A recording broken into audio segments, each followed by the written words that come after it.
Okay, so you had a chance to take a look at 3 paintings just at the beginning of this introduction. Okay, these are 3 masters, and as you can see, they are working on and developing what you might say the neutralization of colors and how they're working. We'll take a look at the background here where I'm standing now, and you can see the clouds, the background.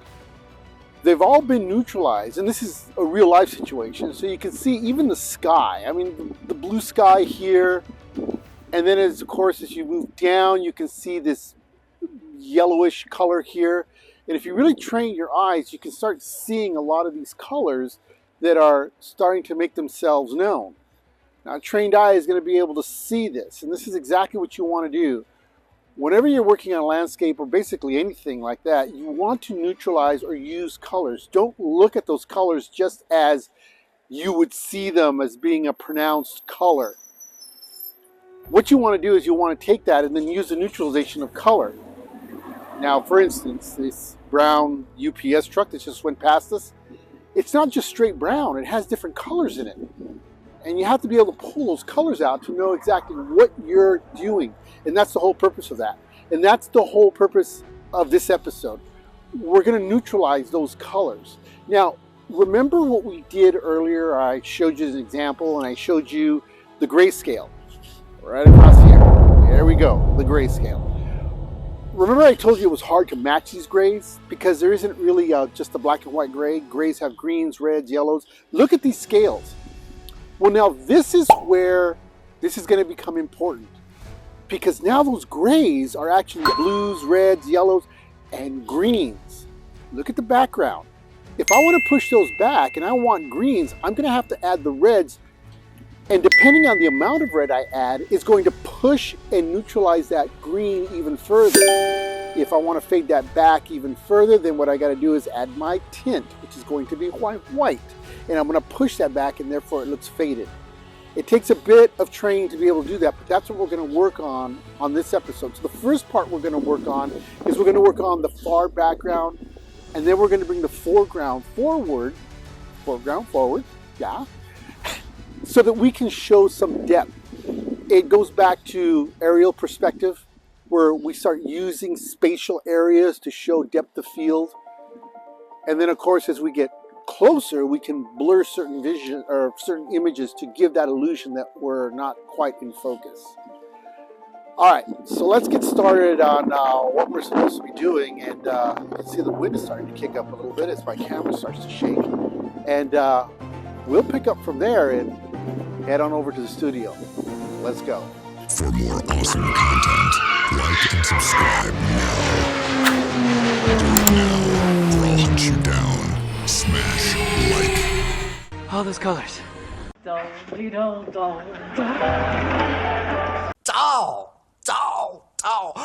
All the physical stuff's so dull, so dull. So don't you call it elegant. Ever. Okay. Dull, oh god, it was dull. Collarbones are so sexy.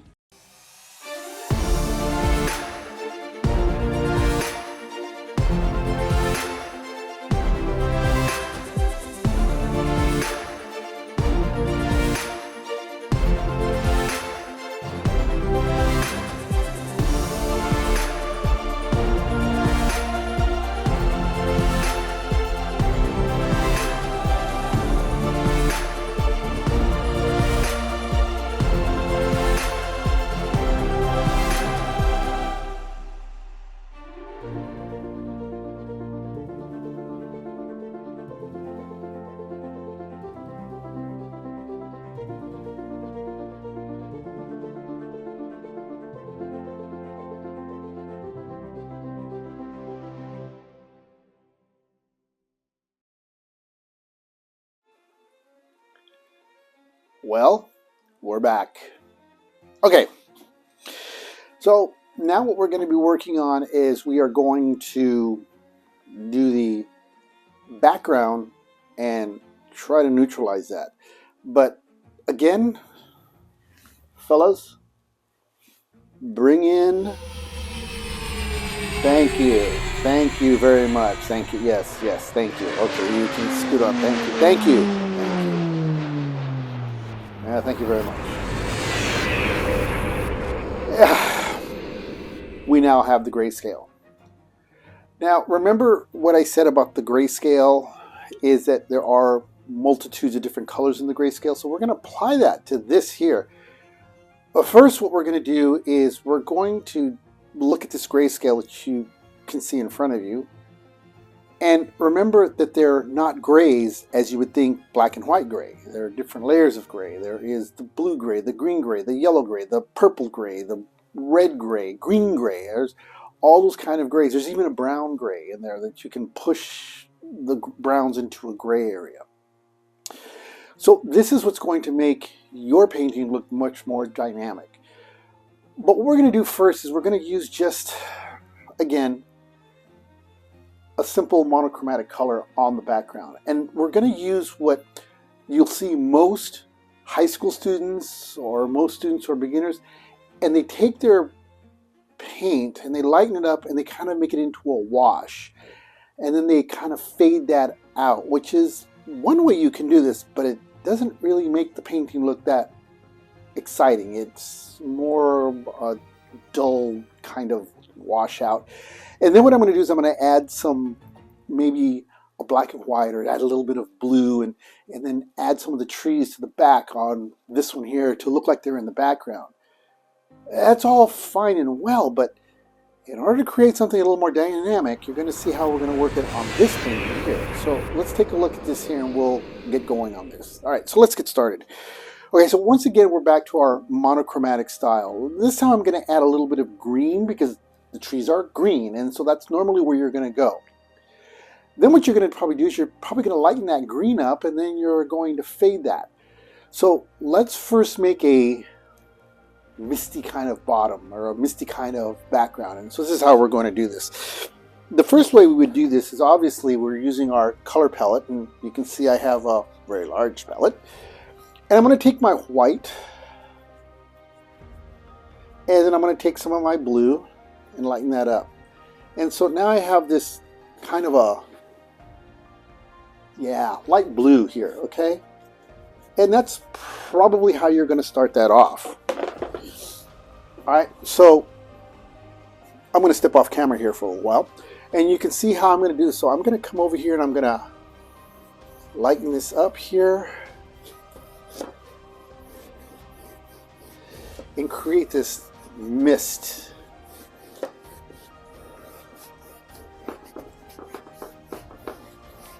And then lift that up and just fade that.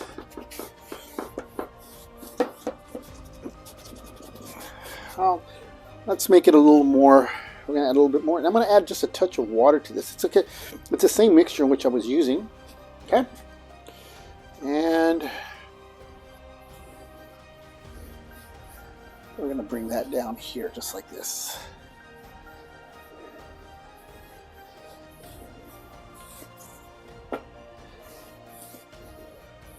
All right, and there's our mist, and that's usually what,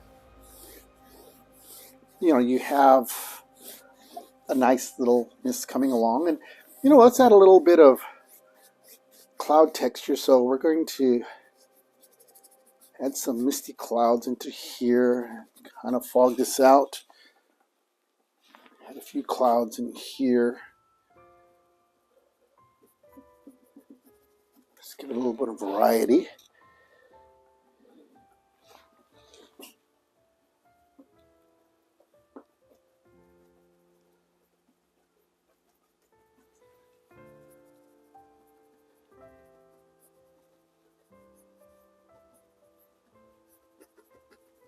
Just like this.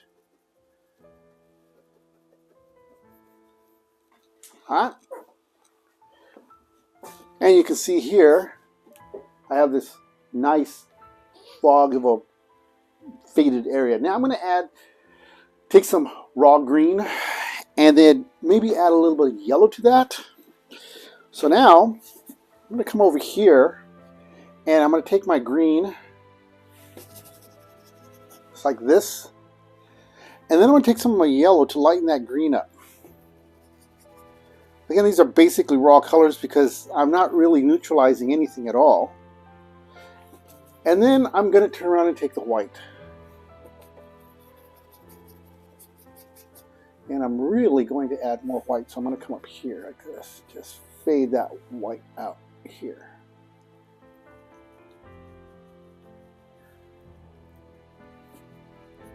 Alright, so now what I'm going to do is I'm going to add some trees in the background here.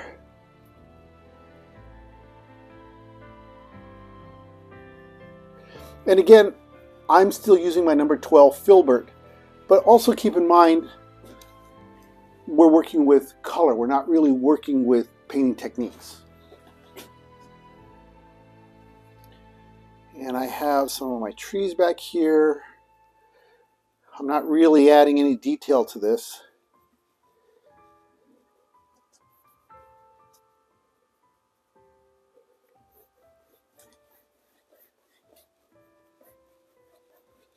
Okay, so we have this light green of trees. And then what I'm going to do is I'm going to add just some darker green and pull some trees up here to the front. Just like this. And like this. And then what I'm going to do is I'm going to add a little bit of white to kind of create a almost lake type feel. After all, Bob Ross loves water. And we do this. Okay. And there we have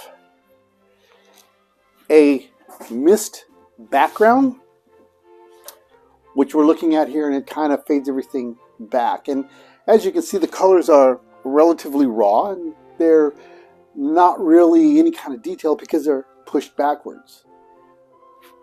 Pushed back, not backwards. Okay, so let's just say that we now are going to move on to a different part of this. Okay, and what I mean by a different part, we're going to move to this painting over here. And now what we're going to do is we are going to add more dimension to it by neutralizing our colors. Watch what happens when we neutralize that green into using the red, the complementary color, and how they become more faded in the background. Okay, so the first thing we want to do is we want to add that fog that we're going to have, but we're going to neutralize that fog by pushing the grays. Alright, so let's get beginning with that. Alright, so now we have our painting we have over here, and I'm going to start off with my white. Actually, no. You know what? Let me retract that. I'm going to start off with a, let's go with a blue. And we're going to neutralize that with some orange. That's the complementary color to the blue. Okay. Now, we have this, already you can see it's already turned into a very dark color here. Now, here's what we're going to do. We're going to take, now we're going to come over with the white, and I'm going to move it up here. Look at that. Isn't that a beautiful gray? That is just really awesome. Okay, and that's still a little dark, so we're going to push that back even further and add more white to that. And that still might be too dark. All right. So now let's take our wonderful, wonderful gray. We're going to push this.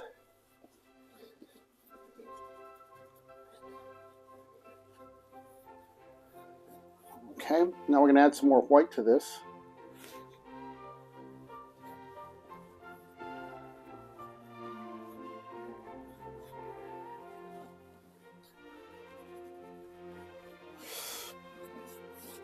I'm going to pull this down.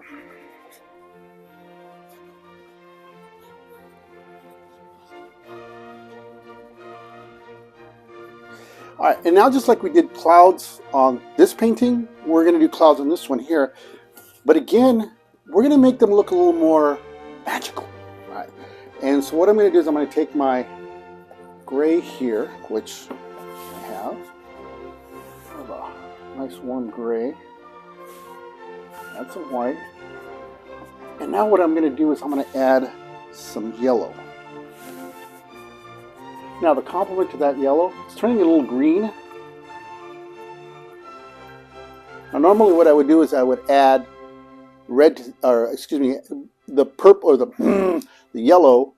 The complement to the yellow is blue, right? So what we would do is we would add that to that.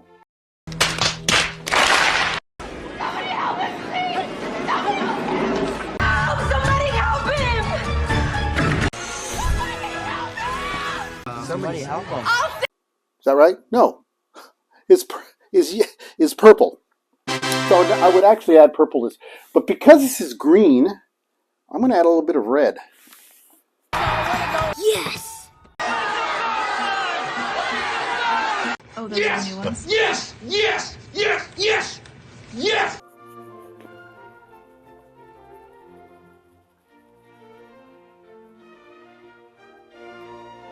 Okay, and now I'm going to come up with the white.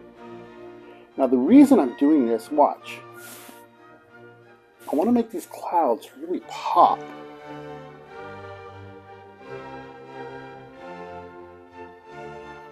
So I'm adding some cloud cover here.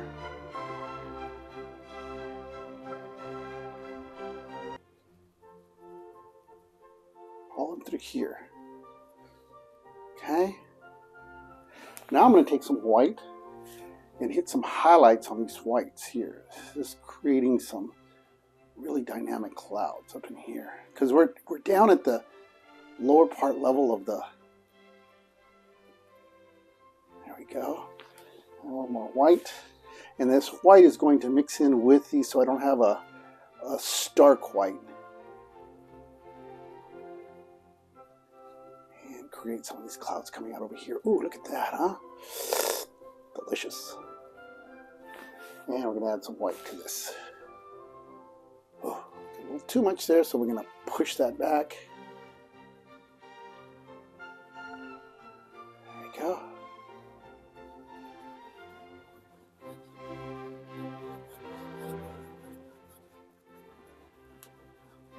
All right, so now what we're going to do is we're going to add our trees in the background. Okay, so let's go with that green that we have here.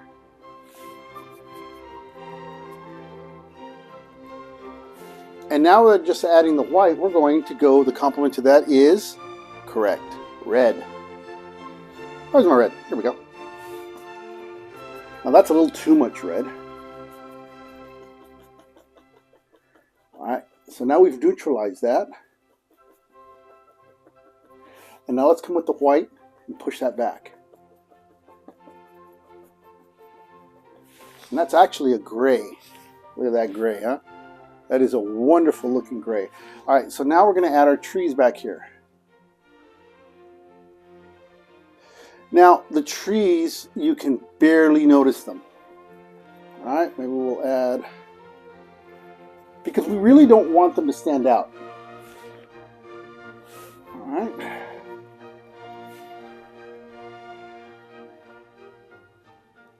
This is way back there, so we're creating some trees in the back, and they're just blotches of paint. That's all we're doing.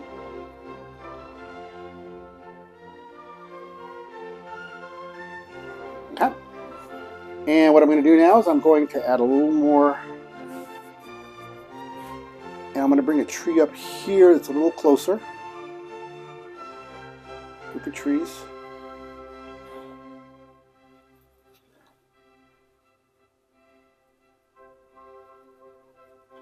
And maybe a couple over here. And again, we're not doing any detail at all. Now I'm going to add some yellow as if light is reflecting off these trees here. There we go. Whoops, easy.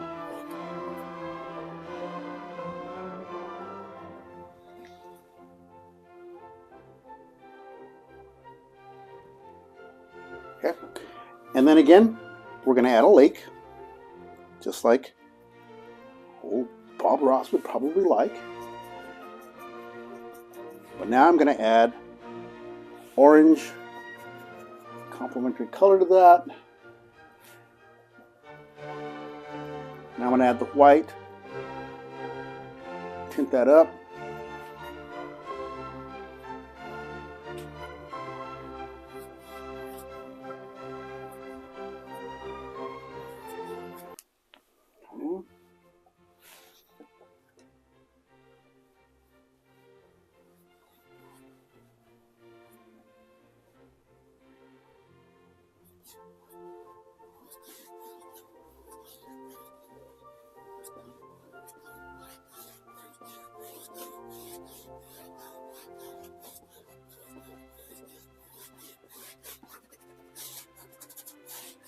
There we go. Here's our background. Okay. This already makes this painting look much more dynamic than you would see here because we have a much more variety on that. Now, what we're going to do next is we're going to bring the foreground out to the attention of the viewer. This is going to create a sense of depth between the background and the foreground. And even though we're making the foreground where the colors are a lot more richer, we're still neutralizing color, but we're not using as much tint. Now what we might want to do is we could go with the shade and push that back. But again, I'm not going to use much of my shade. I'm only going to use probably very little, if any at all, because I'm going to be able to mix my blacks. Remember what I said earlier is that black is not in nature. There isn't any. It's the dark colors that are really hidden away from the light. And if you can mix those, it makes the painting look much more dynamic. Because what happens, and you can see in these paintings, if you use black, it's just too stark in those areas here. For instance, take a look at my top. It's red, but it's also very dark. My hair is not black. What's left of it anyway. And even look around me. There's nothing black around what I have. Well, my microphone is. But referring to anything really else, there's not much black anywhere else. You just want to basically use and neutralize your colors or mix your blacks and push those. And then if you're really trying to get those little sparks of dark, then you can take your black and just boom, pop little areas of black. It's a lot like you would be doing the same thing opposite to the white. Remember, white, pure white will kill your painting. You don't want to use absolute white. It's only used for your highlights that you're going to pop and make that picture pop in itself. Remember when I showed you the clouds? We did over here, we added yellow to that, to the tint. And that created the clouds to become more muted. And then when we hit it with pure white, you can see those sparkles of highlights on that. And that's exactly what you want to do. A good example of that is cotton. If you take a ball of cotton and you turn around and you just add a little bit of yellow to that, then neutralize that yellow. Add the yellow, take the purple, add that in there, and then turn it just a little bit so it turns that very, very light gray, and then hit it with some spots of white. That ball of cotton really will start to look really full and round. And I may demonstrate that for you sometime. But that's also in snow. And then anything that has to do with white, lights, exactly. We go right back to where we were talking about. So remember, never use your white as an absolute white. Never use your black as an absolute black. One of the flaws I'm going to show you is you'll get these high school students who love to do these sunsets. And then what do? They do this sunset using raw color. And then they do the silhouette of palm trees or sailboats and using black. It just, anybody in my class who does that, it's an automatic F. You don't want to do it. I hate seeing paintings like that. Now that's an example of bad art. You want to make it look more exciting. You want to create more dynamic in that painting. Okay, so now what we're going to do is we're going to take a break here. And then what we're going to do is we are going to take a look and work on the foreground. And we're going to start building that up. So that'll complete the paintings on these. Now remember, again, we're not looking at painting technique, we are looking at color. This is a color theory exercise, and so we're looking at color theory. We're not really working on painting technique. That's not to say that you couldn't use this style in a painting technique. You very well could. If you find that this is working for you, then go for it. That would be great. But there will be other painting techniques that we're going to use later on down the road. All right, let's take this break, and we'll be back with the other half of the foreground. You're going to like that. The foreground. I love the foreground.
The foreground. I don't get excited. No. Well, the reason I get excited over that is because this is where the attention is drawn for the viewer. We're talking about color theory, but you can see how I cross over and back and forth. I mean, there's even a little bit of this showing you a little bit of technique here and there and how to paint here and there. And then there's composition here and there. And it ties together. It kind of gels. So you can't really talk specifically about one without the other, at least the way I see it. There are probably others that will think, no, you can specifically just talk about art and or about color theory and not talk about anything else. It doesn't fly with me on that. But anyway, come here or there. There are little techniques that I am showing you here, and we're kind of mimicking, or not imitating, we're mimicking Bob Ross. There's a difference. When you imitate Bob Ross, you're trying to do a copy of what he does. It's, well, just this side of plagiarizing. You're plagiarizing if you're trying to do a Bob Ross and then sign his name to it. And that's completely illegal. That becomes forgery. And yeah, that can lead into arrest and behind bars. Seriously. I mean, if you're going to try and sell a Bob Ross, it isn't a Bob Ross. Or you're trying to sell a painting that doesn't belong to that painting, you never want to do that. Now, what you can do, like one of my paintings I had to do was the Mona Lisa. And of course, it was a replica. But anytime you do something of the masters, you always sign your name, and then after whoever the artist that you're working with. Case in point, if you were going to be doing an imitation of a Bob Ross, one of his paintings, you would do that painting, and then you would write your signature, and then below that, after Bob Ross. It gives credit to the... Whoa. It gives credit to the artist that knowing you did not, that's not an actual Bob Ross. Okay, well now we're kind of jumping around. Okay, so let's do the foreground. Oh, the foreground. And this is where we're going to want to start. Even though we're working on the foreground, you still do not want to use raw color. You want to neutralize colors. And now you're neutralizing, but not as much, but you're giving yourself more variety. So we're going to start off with this side here. Now, the trees that Bob Ross uses, he uses a type of brush which I don't use. It's a fan brush. I don't use a fan brush. I've never needed a fan brush. I don't have a fan brush.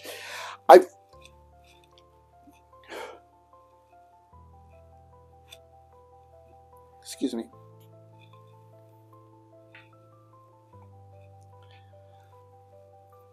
Thanks. Appreciate it. Behold, the fan brush. I'm not knocking the fan brush. I've just never needed it. And probably a lot of my professors before me never used it, so it was really never used. But the only time I really saw a fan brush ever being used was when Bob Ross used it. So we're going to use a fan brush.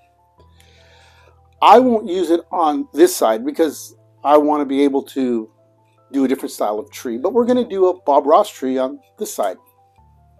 As he says, happy little tree. All right, so we're now working on the foreground. And now this is going to be the focus, and we're now going to be working again on color. Okay, so obviously trees are green, so you're going to gravitate to that one color, green. All right, so let's go back to our wonderful color palette here. I don't normally use a palette this big, but we're working on color theory, so I said, you know what? I'm just going to use what I want. And really, you can.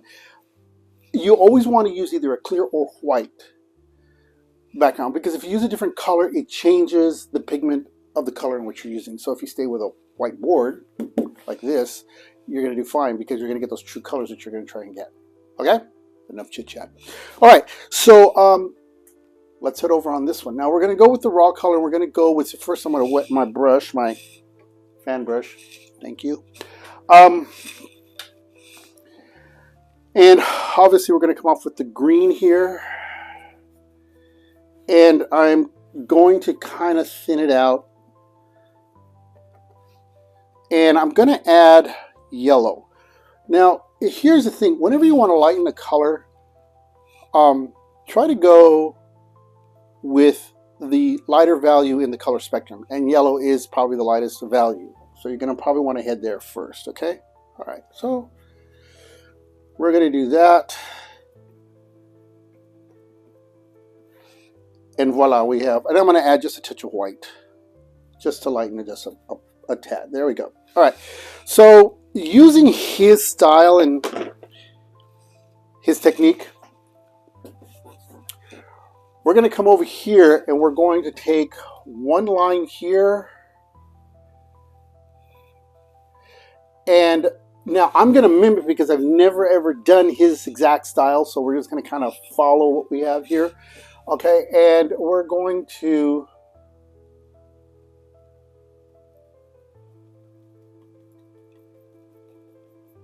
pull this down just like this.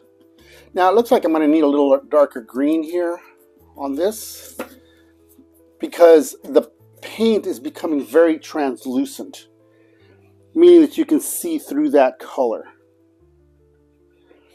And what I'm going to do is I'm going to pull in a little bit of red, because that is the complement to that. That should darken the tree up a bit. And oh yeah, I darkened it up. Look at that. And again, I'm going to come with the fan brush and pull this down.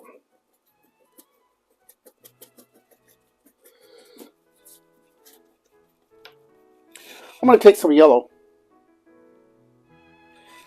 and I'm going to add a little bit of yellow on the sides here, so that the light looks like it's reflecting and bouncing off of the tree itself.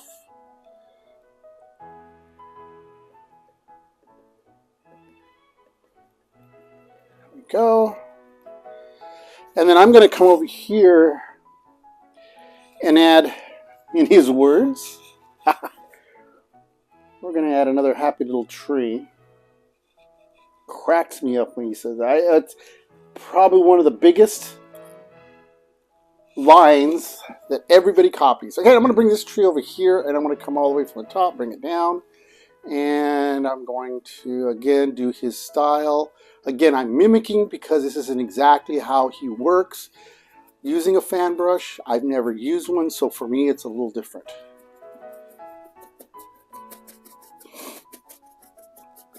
Okay, and again, we're looking at color theory here. We're looking at color and how it works.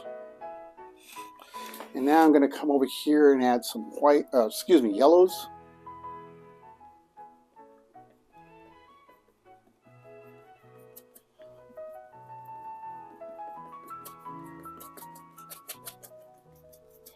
Now what he does is he adds, clean out the brush, and he adds the white to create snow, and that's exactly what we're going to do. But I'm going to, and he just uses a straight white. So we're just going to add a straight white to this.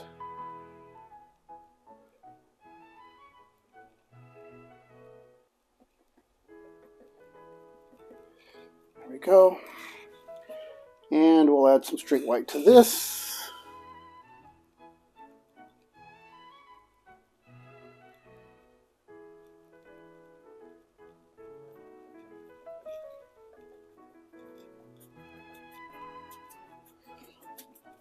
And now what he'll do is he'll take the blue,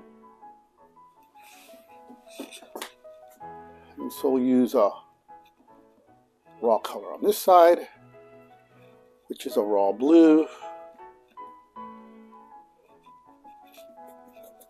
There, and we're going to do the same thing on the other one.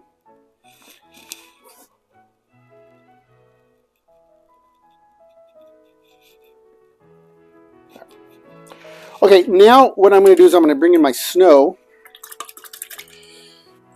Keep my filbert, keep my fan brush out of the water and bring my filbert in.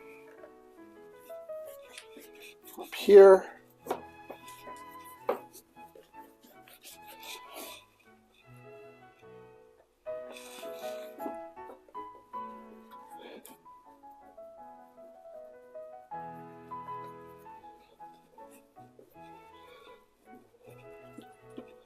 Bring this up, and boom.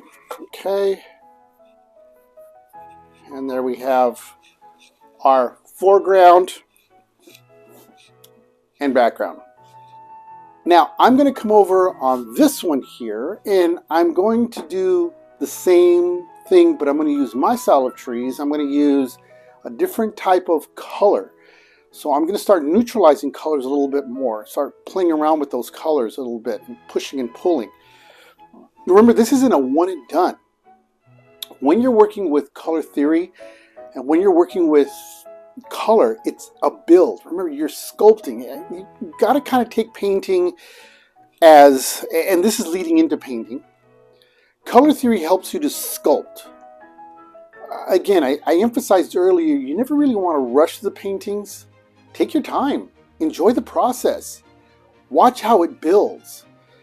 I'm enjoying the way these two paintings are coming out, but we are kind of moving on a rush. When we get into color techniques, or we get into painting techniques, we're not going to spend we're not going to have it done in one day. No, as a matter of fact, we're going to probably take almost a full episode on just doing a technique in painting and building that painting that we're going to be working on. It may take us the full season. This will give you an idea of how to work on a painting technique. You can do a combination of different techniques. And in working in those techniques, you're going to also find that you can get a little bit of this, a little bit of that, and work this together and develop your own style. Remember, it doesn't have to look photorealistic. When we start getting into painting techniques, I want you to sit back and think about where your style is going. You may not like it at first, but develop it, embrace it. Kind of work in that direction, and eventually it will develop into an area you may end up liking. Okay, enough of that. Let's get to this here.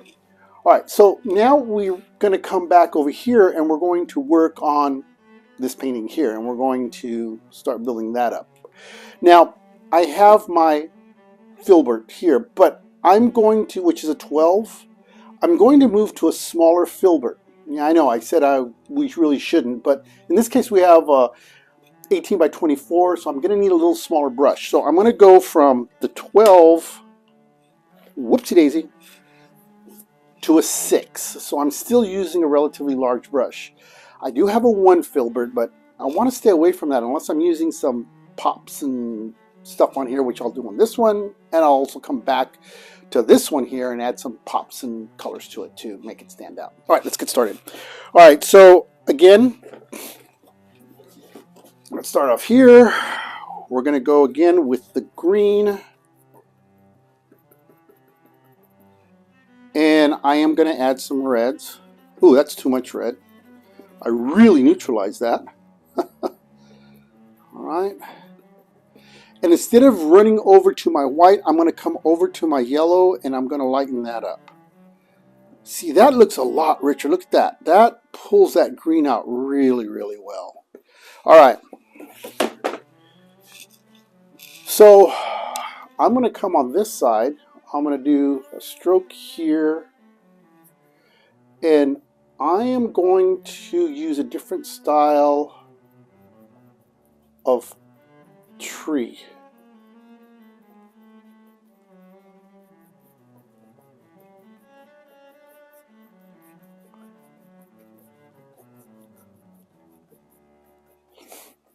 Okay, I'm going to come back. I'm going to start building this up a little bit more.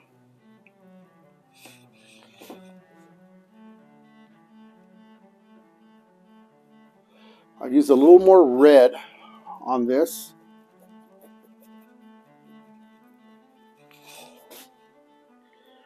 Darken this up. And you know what? I'm even going to add a touch of blue.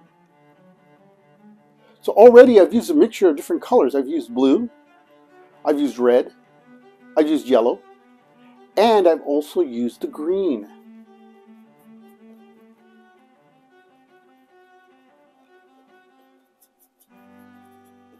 Now I'm going to come back with my yellow and hit some areas here just to pick up some highlights. And I'm really not going to emphasize too much on the highlights because I'm going to place snow on this here. Okay.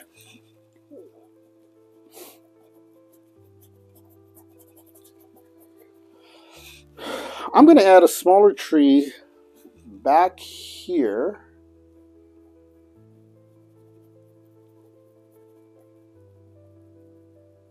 Like that. And I'm going to pull another tree back up here. And this one I'm going to make a little darker just because I want to push it back.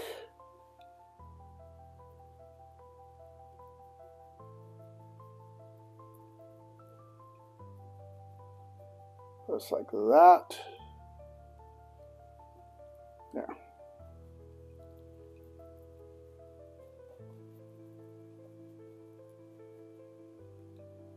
All right, so now I'm going to come back and add my snow on top of these trees. But I'm not going to go with the straight white. Remember, we don't want to use a straight white. What I'm going to do is I'm going to push it a little bit, and I'm just going to add blue. I'm going to neutralize that blue with the orange. Hey, I got it right. All right, so I'm going to neutralize the blue with the orange. That'll turn it into a gray, and we're going to soften that white up. Okay, so here we go. Oh, gotta clean that up a little bit more. There we go. All right, so demonstrate here what I'm going to do. I'm going to take my white, get a good copious amount of white here. I'm going to take my small amount of blue. I'm going to take my orange. That turns it into a gray, and I'm going to bring that, look at that gray. See, now I'm going to take some more white over here. And look at that. See, look at that beautiful gray. Isn't that wonderful? All right, I'm gonna need a little more white here. I'm running short of my white.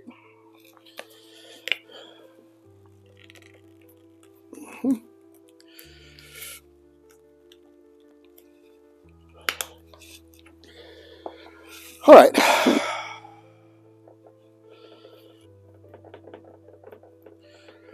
Now that I have the white that I need, I'm going to add my white. My style is going to be a little different. So again, I'm not trying to copy anybody's style. I am just showing techniques of painting, or techniques in the, not techniques, excuse me, the theory in color.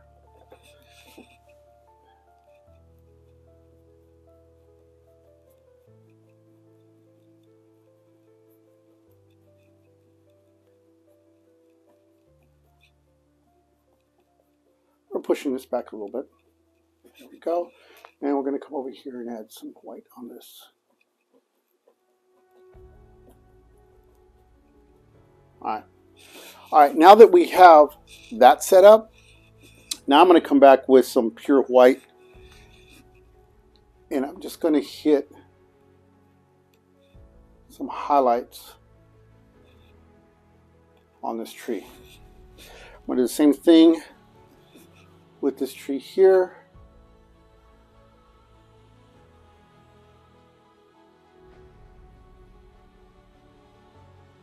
And I'm going to do the same thing over here.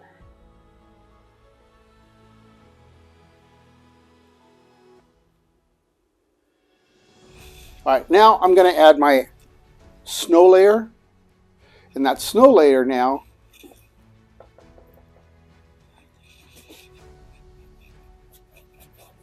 going to come down here.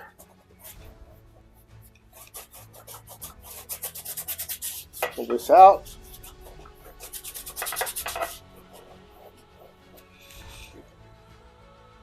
And we're going to hit it with some solid white, sparkle off here, and sparkle off here. Boom. There you can see how that technique works. Okay, so now you've seen how these colors work and how color theory works in itself. That is going to conclude this episode of working in color theory. Now what you got to do is you got to practice with these things. Got to practice and work with them.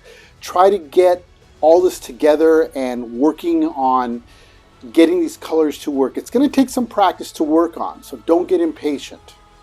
All right, as usual, may the Lord be with you. And next week we're going to start working on analogous colors.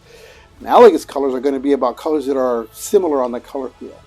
So until next week, you take care. And we will see you again on the next episode of Artifacts. Yeah, all right, let's go. Okay. Fan brush? Where did you get that?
otra bomba.